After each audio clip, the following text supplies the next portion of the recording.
Souvent, on parle aux gens, mais ils ne veulent pas comprendre.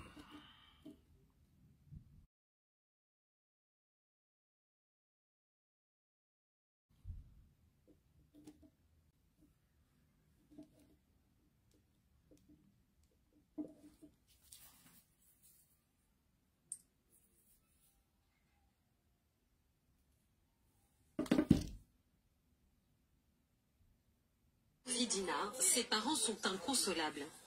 La jeune femme de 18 ans était partie étudier le génie mécanique à plus de 8000 km de là, en Turquie.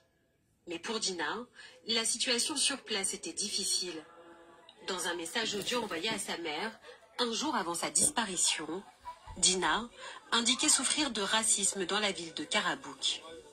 Je t'en supplie, pardon maman, laisse-moi partir à Zakaria, là-bas il n'y a pas le racisme. Je ne veux plus rester ici, tu vois, on donne ici qu'on m'a frappé, on m'a tué, oh maman, pardon, je t'en supplie.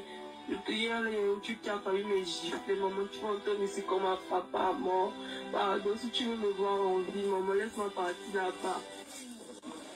Ces mots de Dina, tous ses proches les ont à l'esprit. Le 25 mars, le corps de l'étudiante a été retrouvé dans une rivière à proximité de son université.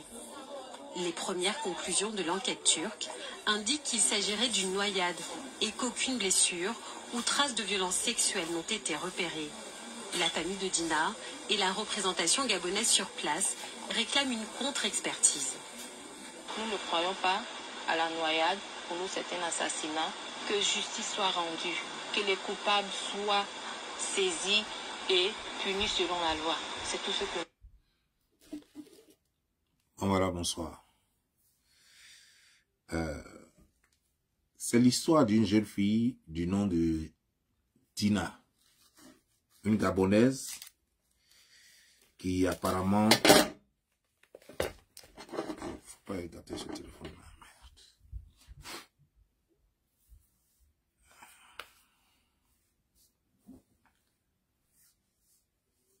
C'est une Gabonaise que certainement ses parents ont envoyée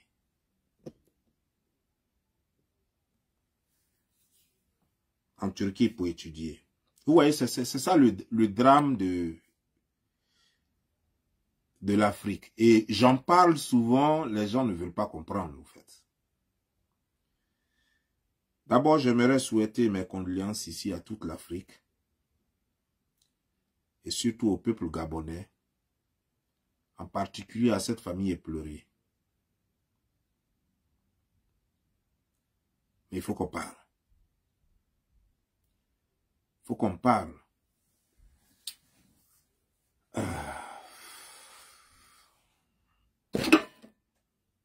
Ouais, il faut qu'on parle.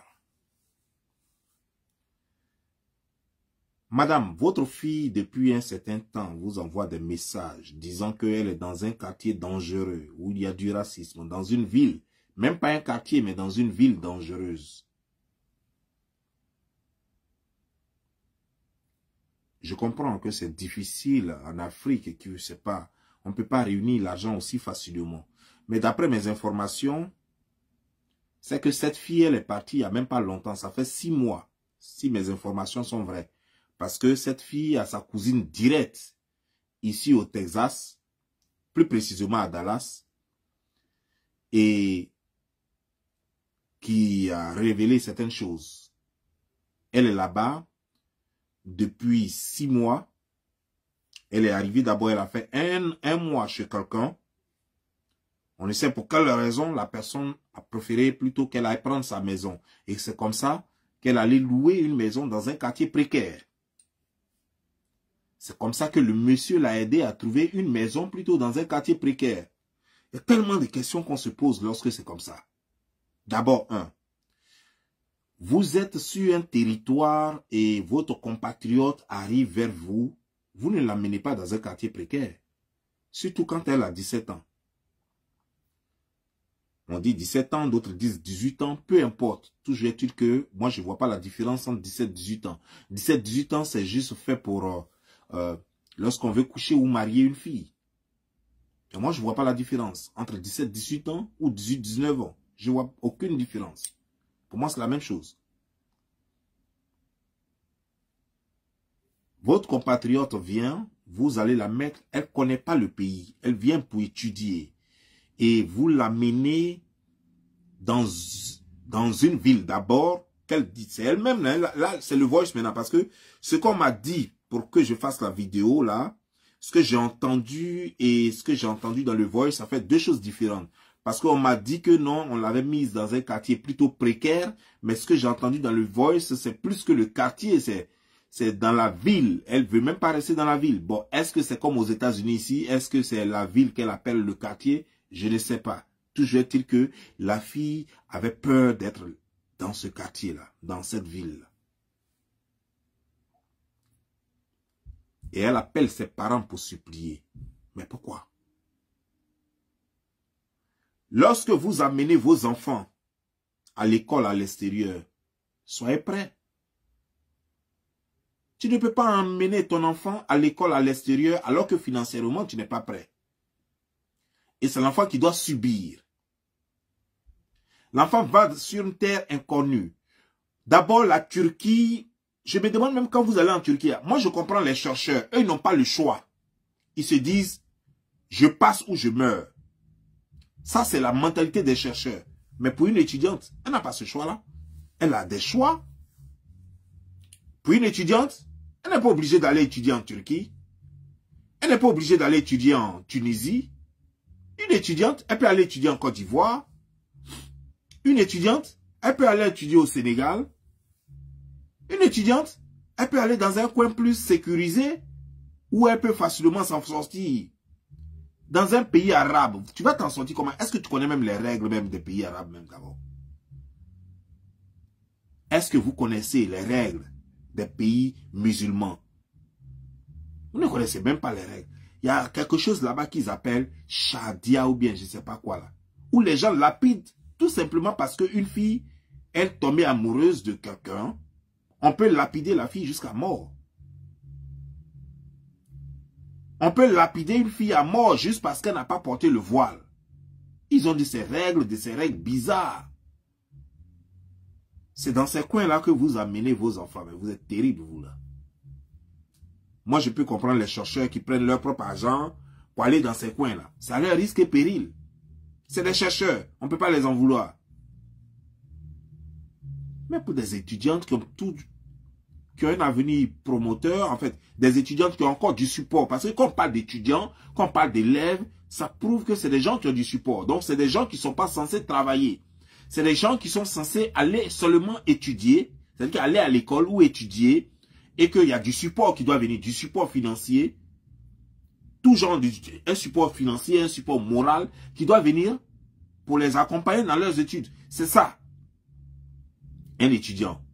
Un étudiant, ce n'est pas celui-là qui doit aller travailler. Un étudiant, ce n'est pas celui-là qui vient de l'école ou bien de l'université et qui doit se mettre à pleurer à la maison. Non, un étudiant ne doit pas pleurer. Mais ce que vous faites, vous les parents, vous amenez des endroits, vous amenez vos enfants dans des endroits à risque, tels que la Turquie. D'abord, la Turquie, vous devriez savoir que non seulement c'est un pays musulman, ce qui veut déjà dire que c'est un pays où pour avoir femme, c'est déjà difficile. Même quand la prostitution est légale là-bas. Ah bien sûr, la prostitution est légale là-bas, mais tout le monde a honte de se faire voir aller se donner de l'argent à un prostitué pour faire chose, pour coucher avec. À une prostituée pour coucher avec. Ce qui fait que ça augmente le taux de risque de viol. Donc imaginez-vous une fille noire, belle ou pas, d'ailleurs on s'en fout, mais belle, vivant, surtout belle, vivant dans un quartier de Maboul, dans un quartier d'Arabes, un quartier de cervelés, un quartier de gens qui ont vécu toute leur vie, qui n'ont jamais vu femme, en fait, qui n'ont jamais vu une fille nue, et qui savent très bien que en touchant une fille arabe, c'est la punition à mort. Mais ils savent très bien aussi que en touchant une fille africaine, ils ne risquent rien.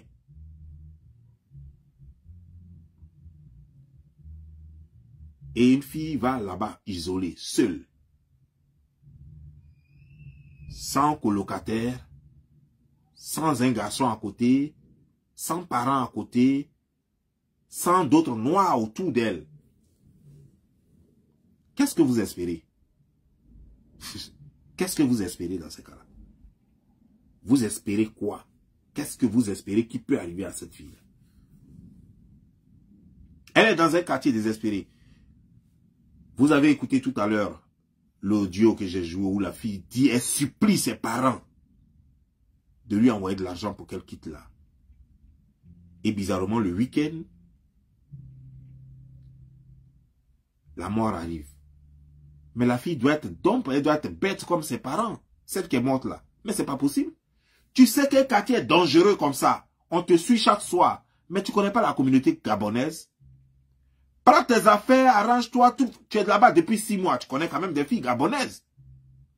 Prends quelques affaires. Même si tu peux pas prendre tout, prends quelques affaires et va vivre chez une amie en attendant les moyens, en attendant que tes parents t'envoient un peu d'argent. Ça, tu ne peux pas attendre que tes parents te donnent ce conseil-là. Ça dépend de toi-même maintenant pour sauver ta vie. Tes parents sont au Gabon. Tu es en Turquie. C'est pas tes parents qui vont protéger ta vie. Tout ce qu'ils peuvent faire, c'est de t'envoyer l'argent. Ta vie t'appartient. C'est toi qui dois sécuriser ta vie. Va voir une camarade. Tu peux tomber sur 3, 4 personnes en leur demandant, ma chère, pardon, je vais rester ici en attendant avec toi.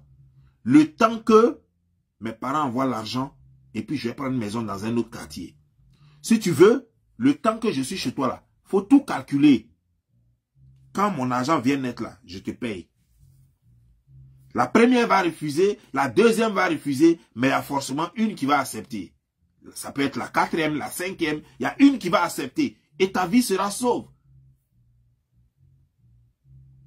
Mais tu es là, et encore plus grave, c'est que tu sors quand même. Tu n'es pas véhiculé, tu n'as pas de sécurité, et tu sors quand même, et eux ils te voient. Je préférais encore que même tu t'enfermes chez toi, et que tu ne sors même pas.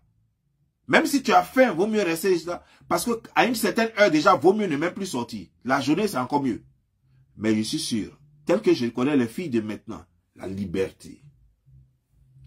Elle va vouloir sortir les soirs, aller dans les autres quartiers, voir les tontons, les tantis, les camarades et tout et tout. Au lieu de leur parler de son problème pour dire je veux rester ici, dormir ici en même temps, elle va pas le faire. Elle va rester là-bas jusqu'à... Et bien elle va marcher la nuit là pour venir à la maison et les gens vont la suivre. Voilà ce qui s'est passé. C'est rien passé d'autre.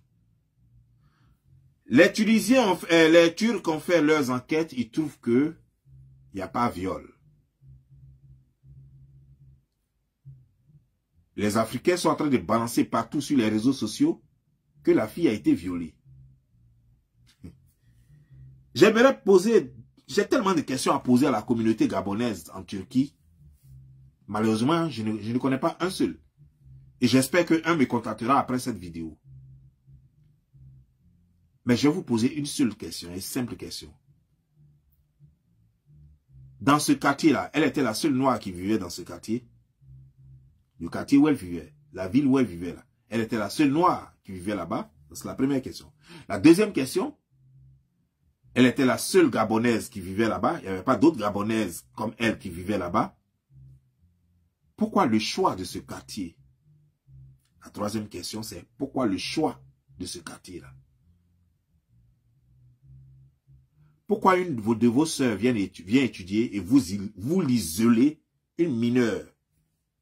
Vous l'isolez dans un quartier où il n'y a personne pour la défendre. Où il n'y a personne pour lui venir au secours au cas où elle crie. Où il n'y a personne chez qui elle peut aller taper la porte si jamais elle est en danger chez elle. Alors que vous connaissez très bien le pays. Vous savez que toutes les femmes, que ce soit femmes arabes ou femmes non arabes, tout le monde est en danger sexuellement parce que c'est des prédateurs. Vous le savez. C'est à vous de l'enseigner aux autres. Et elle le sait très bien parce que ça fait quand même 6 mois qu'elle est là, donc elle connaît les habitudes des gens. La majorité des Africains qui sont là-bas, c'est des brouteurs ou des passeurs. C'est des brouteurs, des passeurs ou des gens qui cherchent juste leur point pour sortir de la Turquie et aller en Europe. C'est pas un pays fait pour des étudiantes. Mais quand rarement il y a des étudiantes là-bas, il faut mettre tout en œuvre pour les protéger. Aujourd'hui, c'est vous qui pleurez. Vous êtes dans les rues, vous réclamez quoi? Vous dites qu'elle a été violée. Vous avez les preuves de cela? Vous avez les preuves qu'elle a été violée? Ah oui, parce qu'on l'a trouvée moitié nue. Mais ça ne veut pas dire forcément dire qu'elle a été violée. Les gens peuvent la mettre moitié nue pour la frapper. Tout le monde sait qu'au jour d'aujourd'hui, je ne vais pas rentrer dans certains détails pour pouvoir souiller la mémoire de cette femme qui est décédée. Mais tout le monde sait combien de fois nos filles d'aujourd'hui, elles ont le big mouth. Elles ont la grande gueule. Elles parlent. Elles ne peuvent pas te frapper, mais elles te parlent comme si elles pouvaient faire quelque chose. Je voulais en arriver à un point. Ça veut dire que s'il y avait déjà d'autres filles qui habitent dans ce quartier, s'il y a d'autres filles qui vivent dans cette ville-là, et elle vient d'arriver il y a juste 6 mois, et puis elle est déjà victime d'agression jusqu'à ce que mort s'en suive, ça veut dire qu'elle a eu une altercation avec ses bourreaux, avec plutôt ses assassins. Elle a eu une altercation. Elle les a insultés. Elle a fait des choses qui ne leur ont pas plu. C'est ça aussi. Quand vous venez dans le pays des gens là, apprenez à respecter les gens. Même quand les gens... Nous, combien de fois on nous a traité de singes en choses comme en Russie? Il dit en Russie. Même en Russie aussi, mais surtout en Tunisie. On nous a insultés, ils nous insultent dans leur langue, ils nous traitent de singes. Mais moi Bob Lee, moi Don Giovanni, tant que toi tu peux m'insulter singe et que tu ne peux pas venir me toucher, moi je n'ai pas de problème avec toi. Tu m'insultes singe, tant que moi tu ne veux pas me toucher, moi je n'ai pas de problème avec toi, moi j'avance. Oh, toi tu me connais mal. Donc parce que tu as dit singe, c'est ça qui est trop chose quoi. Tu as dit que moi je ressemble à singe ou bien je suis singe. Donc c'est ça qui est trop injuste jusqu'à moi me lever puis aller me battre avec toi quoi. Il faut répéter ça 20 fois. Moi je m'en vais. Il faut répéter seulement. Il faut dire singe, zabrou. Il faut dire seulement. Moi je m'en vais. Tant que toi tu peux répéter puis moi tu peux pas me toucher puis moi je m'en vais. Il n'y a pas de problème. Toi et moi on n'a même pas de problème. Voilà comment on vit à l'étranger. À l'étranger, ce qui doit être ton meilleur ami, c'est ta paix. La paix. Sans histoire. C'est ça. En étranger, on ne l'ouvre pas trop. Surtout vous les femmes. On n'a pas trop la grande gueule. On ne parle pas trop fort. Quand on est à l'étranger, il y a des paroles qu'on assimile et qu'on met dans la tête. Merci beaucoup. C'est gentil. Ah, pardon, excuse-moi. Oh, je suis désolé. Ça là. C'est ça qui doit faire partie de ton vocabulaire quotidien. Même quand tu as raison, tu es désolé. Même quand tu as raison, pardon. Même quand la personne t'a marché dessus. Non, ne vous inquiétez pas, merci beaucoup. Le merci à la personne. Elle n'a fait que marcher sur toi. Elle t'a pas tué. Je vous ai dit, j'ai fait une vidéo tout récemment. Personne n'a fait attention. Je vous ai dit que vous, Africains, vous, souvent, vous croyez que vous êtes des humains. Vous n'êtes pas encore des humains. Je vous l'ai dit. Et vous deviez y réfléchir. Vous n'êtes pas encore des humains.